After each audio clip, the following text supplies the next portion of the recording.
Simula ng araw na puno ng kapayapaan, handang mag-aral kasama mga kaibigan. Tawagin ang pamilya, espesyal ang araw, ang saya-saya. Kapayapaan sa buhay na. Salam, kamusta lahat? Tayo'y kasama sa Peace Hero Kids TV. Ang saya, magkwentuhan, kantahan, gumalaw at mag-drawing. Ang dami-dami pwedeng gawin. Tara na, tumutok na at sabayan natin ang Peace Hero Kids TV. A peaceful day, Peace Heroes! Ako ay si Ate Lia at masaya akong makita kayo muli para sa isang panibagong araw kung paano natin isasabuhay ang kapayapaan. Tawagin na natin ang ating mga kapamilya o kaya kaibigan at ihanda ang ating sarili by doing our peace identity routine.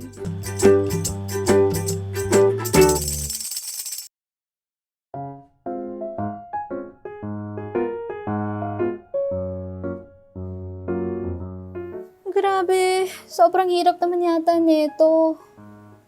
Ano kaya pwede kong gawin? Pwede ako mag-check ng notes ko.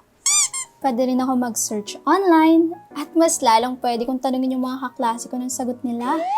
Hindi naman malalaman ni teacher eh. Pero, teka, ito ba ang tamang gawin?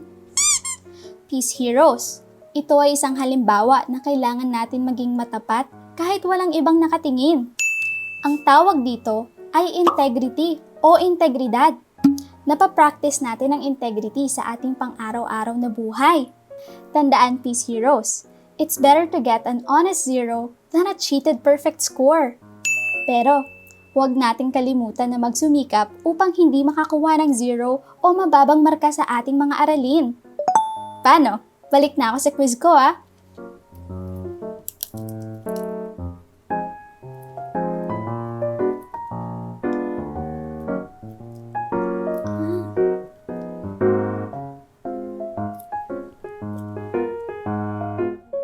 Ngayong araw na ito ay palalalimin pa natin ang ating pag-unawa sa integrity o integridad.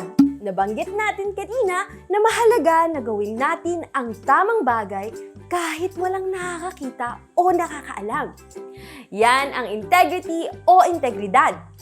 Integrity is doing the right thing even when no one's looking.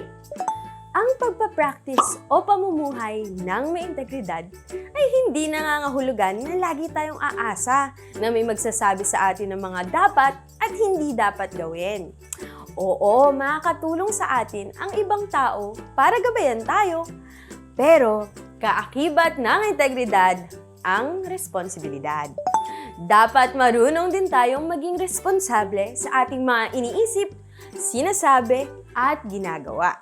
Ayon kay Maria Montessori, we should act and speak with integrity. Kahit bata pa tayo mga Peace Heroes, magagawa at masisimulan natin ang isabuhay ang integrity. We should speak with integrity, Peace Heroes.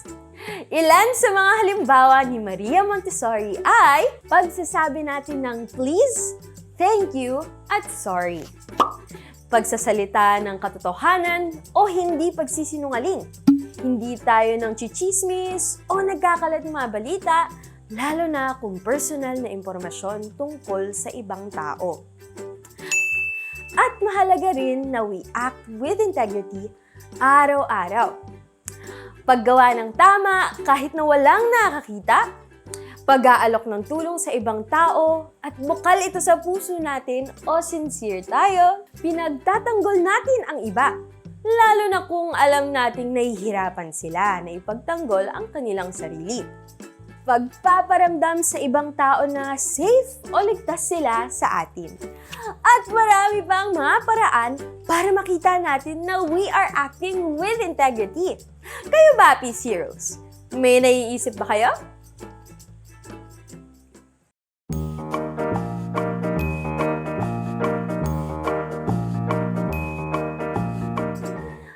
sa sa activity natin today, bibigyan ko kayo ng mga sitwasyon at mamimili tayo ng pwede nating gawin kapag ito ay nangyari sa atin.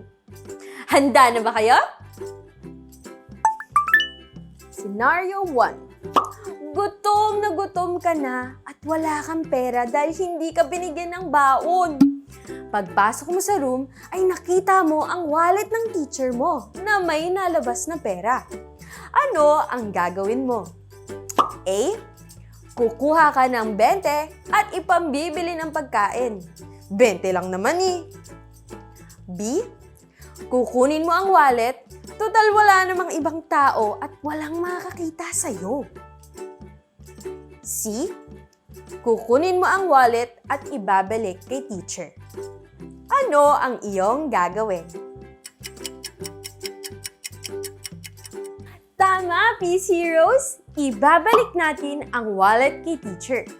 Kahit na wala namang nakakita, dapat maging honest pa din tayo. Ate Chloe, gutom na ako! Anong maaaring gawin? Pwede nating sabihin kay teacher na gutom na tayo. Scenario 2. Naglalakad ka sa loob ng department store nang bigla mong nasira ang isang mamahaling laruan. Walang nakakita sa iyong guard o sales lady. Ano ang gagawin mo? A. Hahanapin ang sales lady o guard at sasabihin ito. B. Tawagan si nanay o tatay para humingi ng tulong.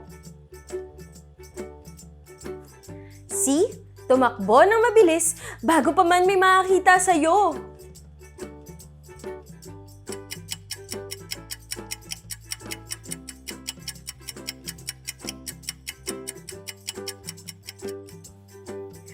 Tama, Peace Heroes! Maging honest at sabihin natin sa sales lady ang nangyari. Maaari din nating tawagin ang ating nanay at tatay upang humingi ng tulong sa kanila. Mahirap na. Baka ibang tao ang sisihin sa nangyari. Baka masisi si guard o si sales lady. Tapos dahil dito ay matanggal sila sa trabaho. Lagi nating isipin ang magiging resulta ng ating gagawin. Scenario 3. Habang nag-e-exam, ay kinakalabit ka ng kaklase mo upang manghingi ng sagot. Stress na siya at alam mong magagalit siya sa'yo kapag hindi mo binigay ang mga sagot. Anong gagawin mo?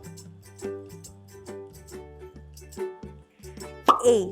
Ipapakita ko ang sagot sa numbers 1 to 5. B. Sasabihin mo ng maayos na hindi mo siya papakopyahin dahil baka pagalitan kayo ni teacher. C. Ibibigay ko ang papel ko para makopya niya ng mabilis at hindi makita ni teacher. Ano ang gagawin mo?